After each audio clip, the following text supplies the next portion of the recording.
Reis, capítulo 11, versículo 8.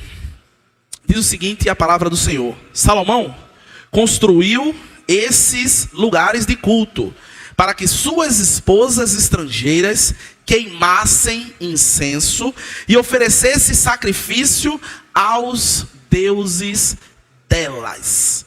Curva sua cabeça, feche seus olhos e vamos orar. Senhor Deus, muito obrigado, Pai. Obrigado por esse dia maravilhoso, em que podemos respirar, em que podemos nos confraternizar, em que podemos celebrar a vida, o amor, a paz. Muito obrigado, Pai. Muito obrigado por tudo e o que o Senhor tem feito na vida de cada um, Pai. Obrigado pelo privilégio de estarmos aqui, porque infelizmente muitas pessoas queriam estar aqui, mas hoje estão talvez no leito de hospital, estão talvez chorando, Pai, por um ente que partiu, mas nós estamos aqui. Que o Senhor possa, com Teu Santo Espírito, ir até a cada um dessas pessoas, Pai.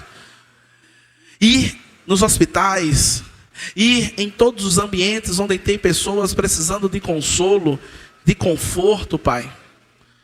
Que o Senhor possa estar tocando no coração de cada um dos Teus filhos, Pai. Os que estão aqui, que o Senhor quebrante, Pai, a nossa alma. Que possamos entender aquilo que o Senhor deseja transmitir para cada um de nós. E que dia após dia venhamos a praticar tudo aquilo que temos visto, tudo aquilo que temos lido, tudo aquilo que temos aprendido, Pai. Que o Teu nome cresça e o meu diminua. Em nome de Jesus. Amém. Queridos, a temática que nós vamos trabalhar hoje tem por título uma pergunta: a quem eu estou agradando? A quem eu estou agradando? A quem eu estou agradando?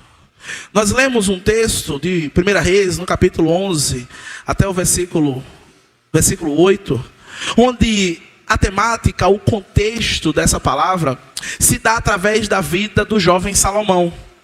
Um homem que abaixo de Cristo foi o mais sábio a pisar nessa terra. Salomão, ele foi ungido rei aos 20 anos de idade.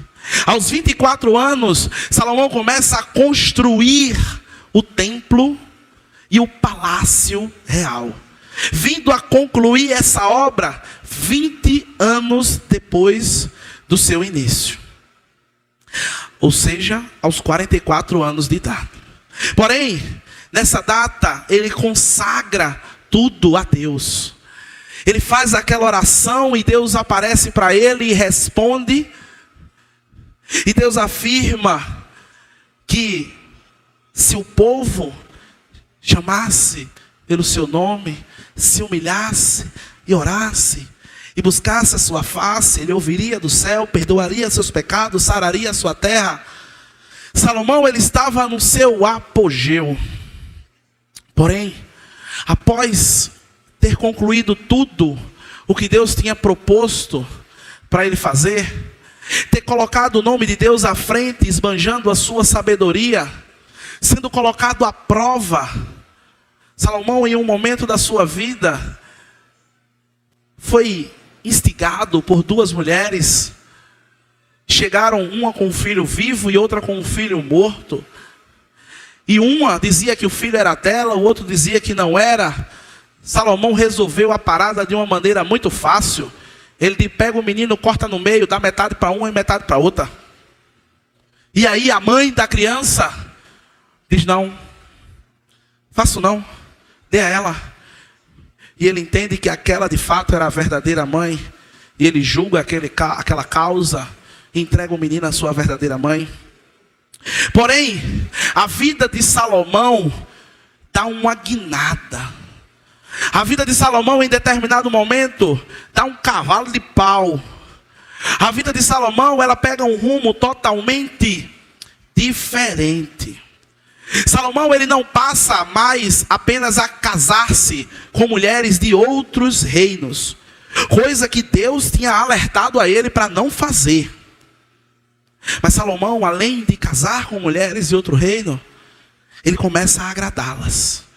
Ele começa a agradá-las construindo templos, onde aquelas pessoas iam adorar a outros deuses. Deuses como um deus chamado Moloque, um deus que era adorado através de sacrifício de infantes, de crianças. Uma deusa chamada Astarote, um deus chamado Baal. E naquele momento Salomão, ele vê o seu reino se dividir em vários deuses. Antes era um Deus, o Deus que fez todas as coisas, os Deus que disse que onde a pessoa orasse, voltado para aquele lugar, ele iria ouvir. Tudo isso faz com que após a morte dele, o reino ele venha a se dividir. Onde a descendência de Davi ficou apenas com a tribo de 12, ele fica apenas com uma, a tribo de Judá. Queridos, muitas vezes, quando as nossas escolhas de vida, quando o que desejamos agradar, de fato não é o nosso Deus e Pai, o nosso Deus Filho, o nosso Deus Espírito Santo, podemos andar bem por um tempo, por um momento, durante um período, mas o final, ele é desastroso. O final, ele é terrível.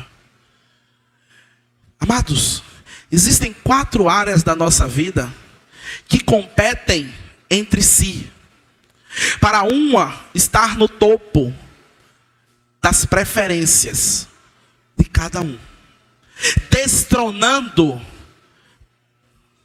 tirando do topo o nosso Deus Pai, Criador dos céus e da terra, aquele que deu seu Filho por cada um de nós, fazendo assim com que nós venhamos a desagradá-lo.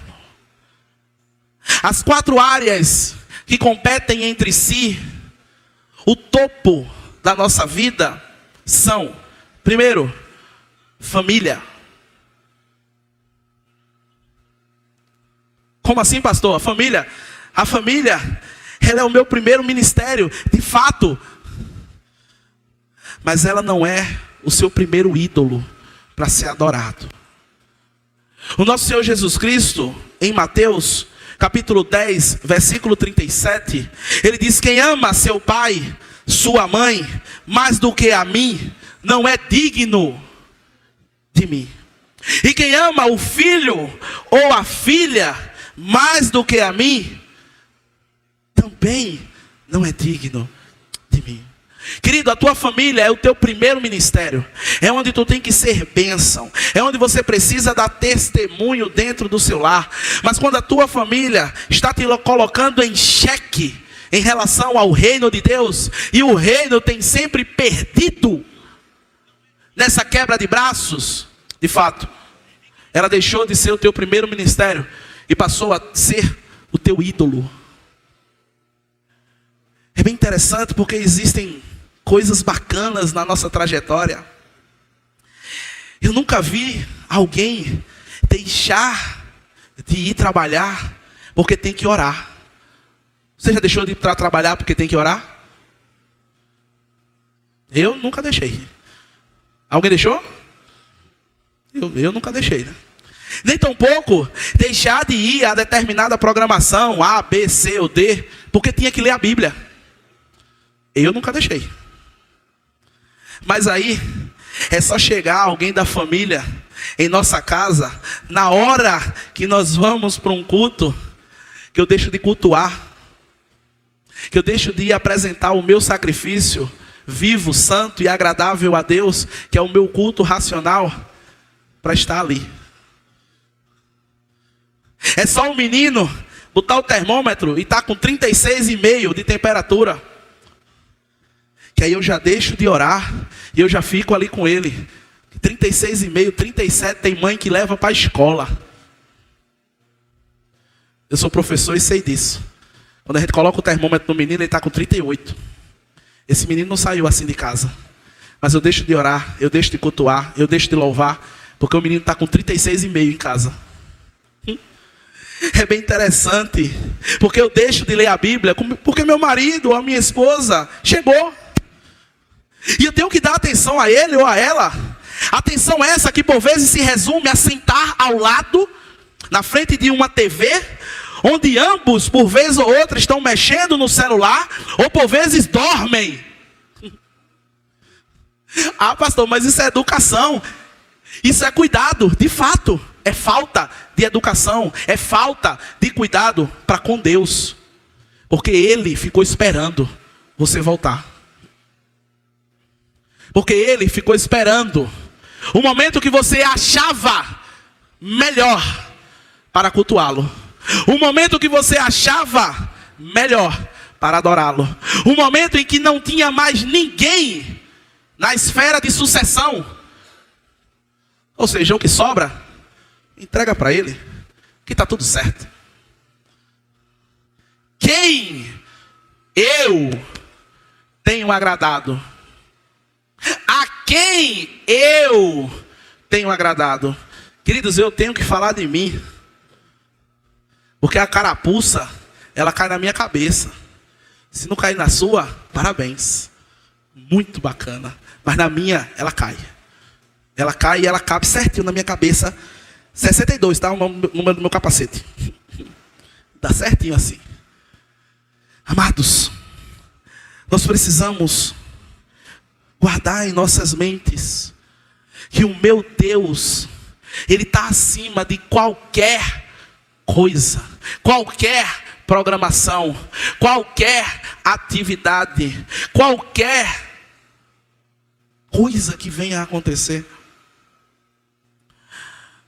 Ah, pastor, mas meu marido não quer ir para a igreja. Eu vou deixar e vou ficar com ele. Não tem problema, fique. Vai ser a Rose e o Jack. Sabe como? Afundando os dois juntos, de braços abertos. Queridos, faça tudo. Deixe ele bem satisfeito. E vá continuar a agradar a Deus. Minha esposa está cansada. Está com dor de cabeça. Compra a medicação. Forre a cama. Liga o ar-condicionado. O ventilador. Deite ela lá. Coloque um copo d'água do lado. E vá continuar a agradar a Deus.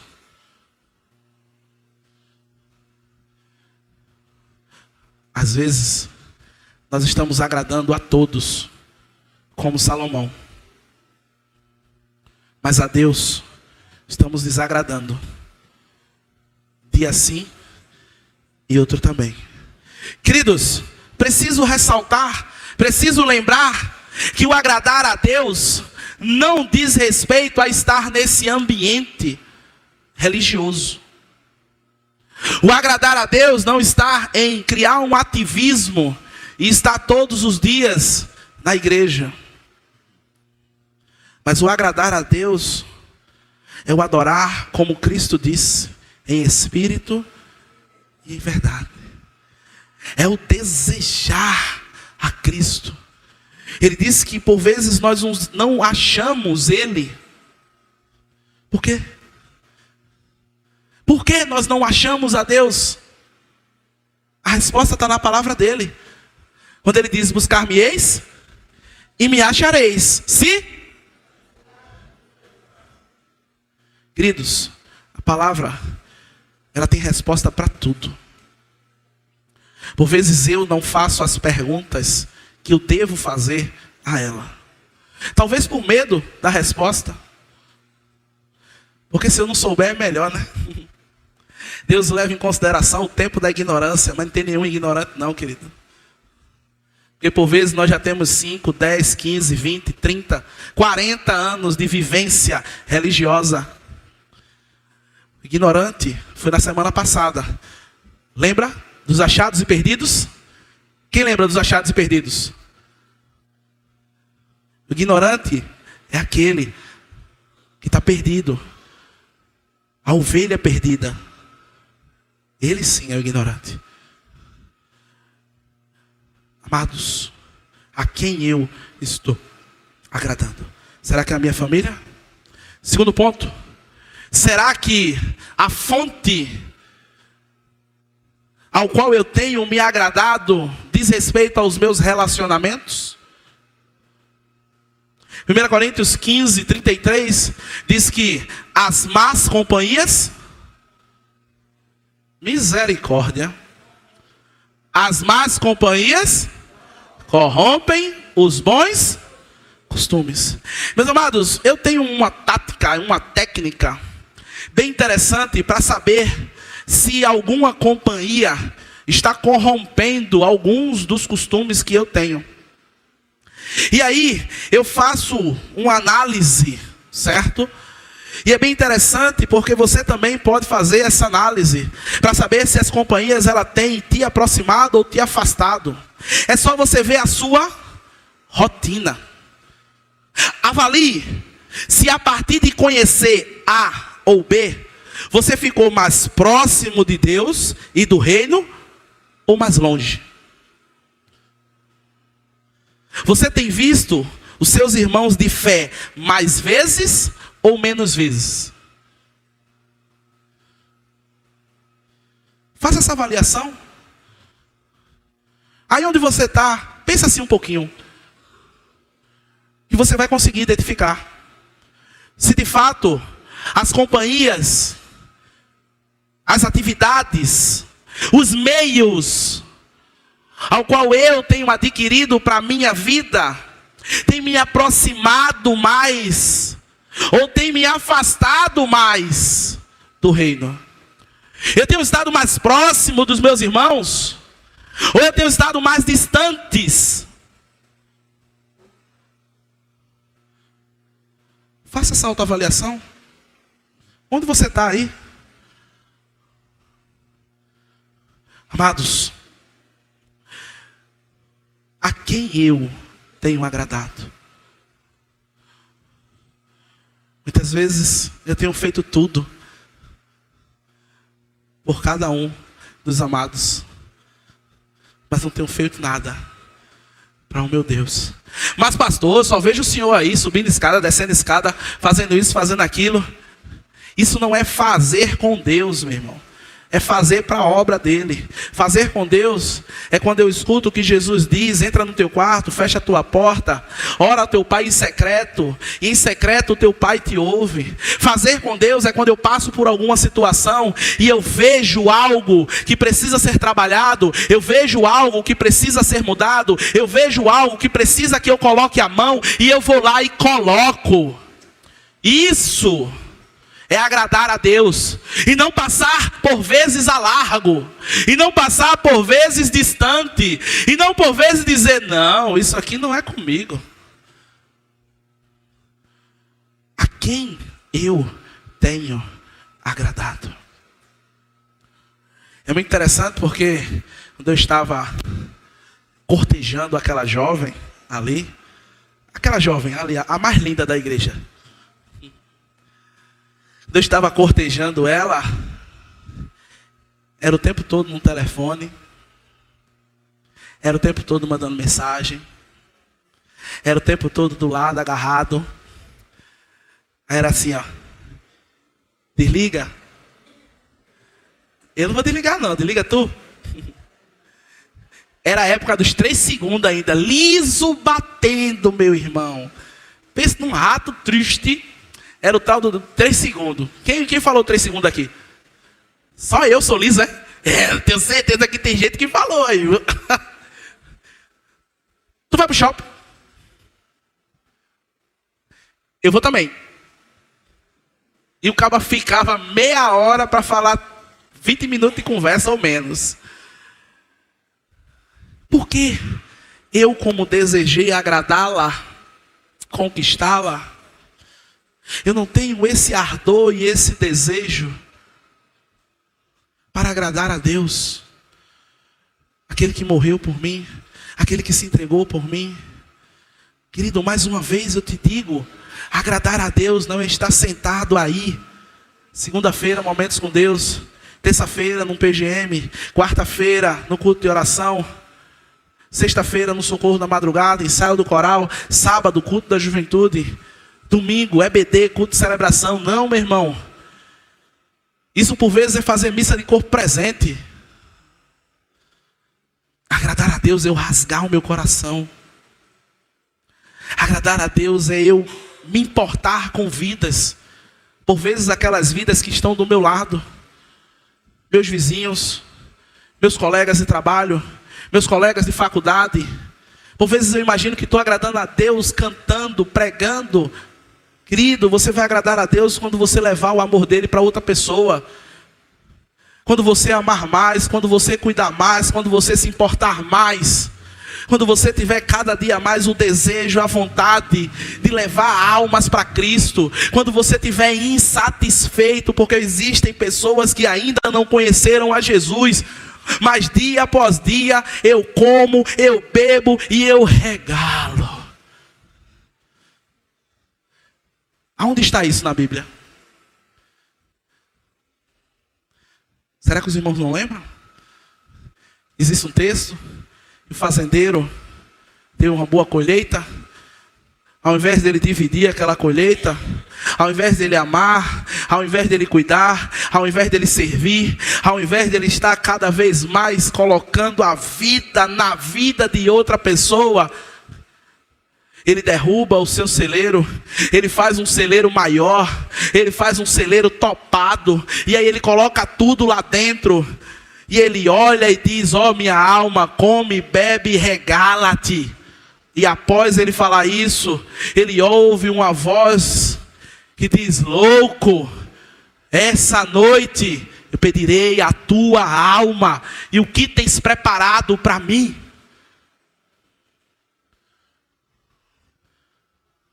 A quem eu tenho agradado? Será que só os da minha casa? Será que só os da minha família? E que eu agrado gato, cachorro, periquito e papagaio? Será que são os meus relacionamentos que têm me levado cada dia mais distante ao propósito que Deus tem para a minha vida? E tem colocado cada dia mais barreiras, empecilhos, dificuldades, para que eu possa estar servindo ao Senhor com alegria, apresentando-me a Ele com cânticos? Ou será que é você mesmo? Será que eu tenho agradado a minha família? Será que eu tenho agradado os meus relacionamentos? Ou será que eu tenho agradado a mim mesmo? Queridos, Jeremias capítulo 17, versículo 9, diz que o coração, ele é mais enganoso que qualquer outra coisa, e sua doença é incurável. Quem é capaz de compreendê-lo? Queridos, todos nós temos sonhos. Todos nós temos desejos, vontades, anseios, metas. Isso é extraordinário. Isso é extraordinário na nossa vida. Muitas vezes eu sento com Eliane. Há 4 anos atrás a gente sentou. Disse: a gente vai estabelecer uma meta. E a gente vai trabalhar aqui nessa meta. E a gente vai se segurar em prol dessa meta. E a gente vai aqui, junto. Graças a Deus a gente alcançou a meta. Porém, queridos, eu não precisei sacrificar a Deus para que eu conquistasse aquilo que iria me agradar. Por vezes os nossos anseios, as nossas vontades, os nossos sonhos, para alcançá-los, nós sacrificamos o nosso primeiro lugar. Para sacrificarmos, para ganharmos aquilo que desejamos, nós sacrificamos o nosso primeiro lugar, que é o do nosso Deus. Deixamos de servi-lo e agradá-lo para dedicar-me a servir ao eu 23 horas e 55 minutos do meu dia. E os outros 5, pastor? Os outros 5 estão naquela transição, que você deita, fecha o olho, começa a orar e dorme. 5 minutos. Está nessa transição. Amados, o meu desejo não pode estar acima do que Deus tem para a minha vida. Eu não posso sacrificar os meus relacionamentos. Eu não posso sacrificar os discípulos que Cristo colocou em minha mão para eu cuidar. Mas para isso eu preciso de tempo. Tempo que eu não terei se eu estiver correndo atrás dos meus sonhos. Sabe por quê, queridos? Porque por vezes para alcançar os meus sonhos, eu preciso de uma mola, que ela move o mundo. Qual é essa mola? Qual é essa mola? Dinheiro. A mola que move o mundo é dinheiro. Quem consegue viajar só orando? Não vai trabalhar não? Não vai. Primeiro Paulo disse, quem não quer trabalhar, também o quê? É por isso que eu trabalho, que só a cebola. Fica na tua. Isso que eu trabalho para manter. Queridos, às vezes nós estamos vivendo uma tempestade gigantesca, porque nós não conseguimos interpretar corretamente o texto que Paulo escreve em 1 Timóteo, no capítulo 6, no versículo 8, que diz: portanto, se temos alimento e roupa, estejam satisfeitos. Em outras versões é: se tiver o que comer e se tiver o que vestir, fica na tua, meu irmão, e vai me servir. Porque se eu quiser que tu tenha mais do que comer e vestir, eu vou te proporcionar. Mas quando nós buscamos primeiro as demais coisas, o reino de Deus nunca chega. Quando nós invertemos a polaridade, dá curto-circuito, meu irmão. Os eletricistas sabem aí, ó. Se eu botar negativo no positivo, positivo no negativo, ou pega fogo ou não funciona. A bateria de carro, né, Beto? Pois é.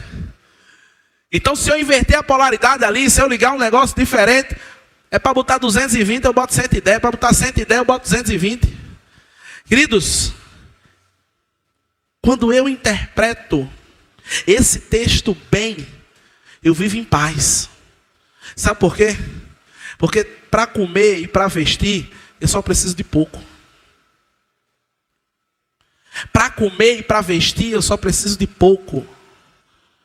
Mas eu quero mais, porque eu tenho sonhos, porque eu tenho desejos, porque eu tenho anseios. E aí eu corro mais, e eu corro mais, e eu corro mais, e eu corro mais, e eu corro mais.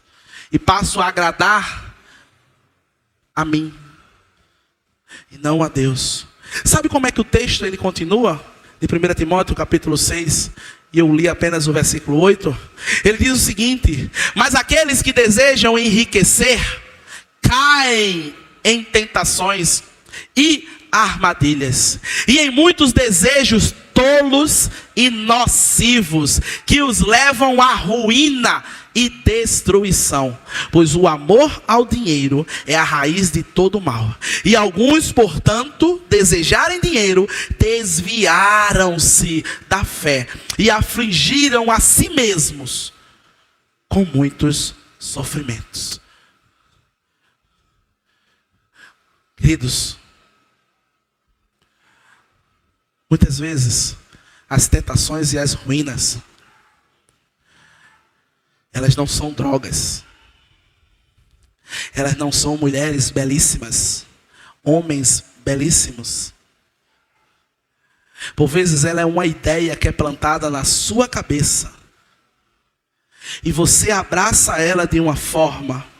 E você começa a viver em prol dela. E isso te leva à ruína. Porque quando você percebe, você já não tem tempo mais para orar. Quando você percebe, você já não tem tempo mais para meditar na palavra.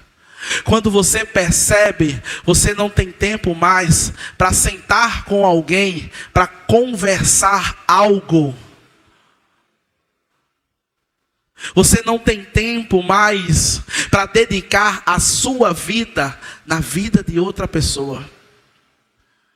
Porque você tem que ganhar, você tem que conquistar, você tem que pagar, você tem que comprar, você tem que ter aquilo. E que por vezes quando você tem, o que é que acontece? Você fica satisfeito? Fica satisfeito? Claro que não. Você quer mais. Sabe por quê? Porque a medida do ter, ela nunca enche. Quanto mais você tem, mais você quer. Quanto mais você faz, mais você quer fazer de novo.